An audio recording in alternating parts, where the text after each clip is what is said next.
We've got over 500 vehicle tests on this channel, and almost all of them have headlight tests, so if you want to see how the lights on your vehicle work, this is the right place to be.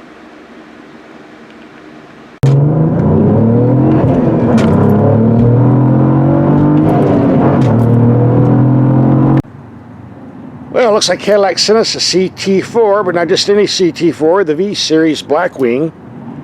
A lot of dough here, just under 70 grand. And they got the emblem on the door, so everybody knows you spent the extra money. On the trunk as well.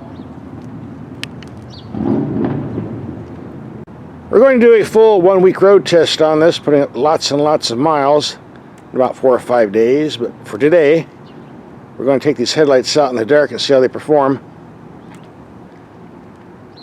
It's part of our try before you buy something. If you spend all this dough on a car, you're going to be driving at night. You want to see if the headlights work. So let's take this out in the dark and see what happens. Alright, it's dark enough. Let's see what they do. Got a lot of light on the front here. These are on low beam.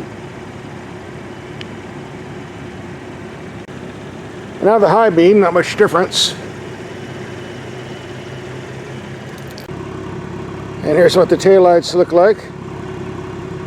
Thin and long, with emergency flashers being drowned out by the taillights. A lot easier to see on the front, that's for sure. And the side mirrors. Yeah, I think this works better with the taillights turned off. Same for the front. And here's the rear view camera.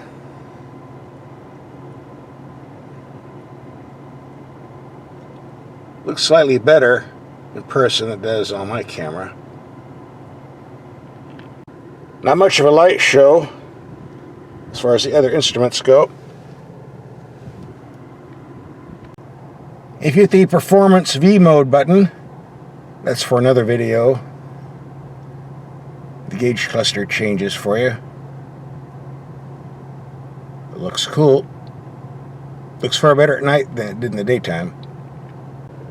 And here we have the low beams, only about 100 feet away. Definitely bright, but a bit lower than I would care for. Go to high beam. Certainly better. And here with the brights on a fence line 80 yards away, building 130 yards away. Almost being blocked by construction equipment. And the low beams just barely reach out while we scare the security guard that woke up. And here we have some street signs about a half-mile away. Low beams, go to high beams. High beams don't seem to make much difference out on the open road. Low beams are pretty potent enough, it seems. Well, since we're out here, let's take the backcountry roads and see how the lights do there. Here's an example how low beams can disappear into pavement. So out on this road, we're going to be driving with high beams on. You would think for the high price tag of the vehicle, the headlights would be active, meaning they turn the same direction as the steering wheel in corners, but I guess that's not to be. Not a deal killer.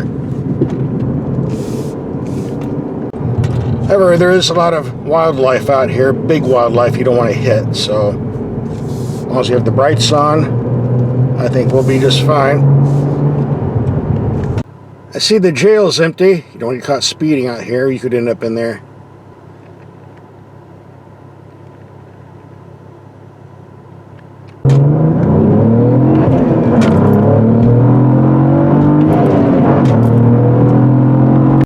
That was a nice little drive. That concludes our headlight test. Time to go back into town. The vampire bats are swarming around wanting to bite me. If you want to see the entire test, make sure you subscribe so you don't miss it. Or just get on my channel and watch all 540 videos. You don't want to miss that either.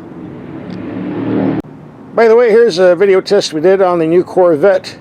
If you're getting bored, click on watch.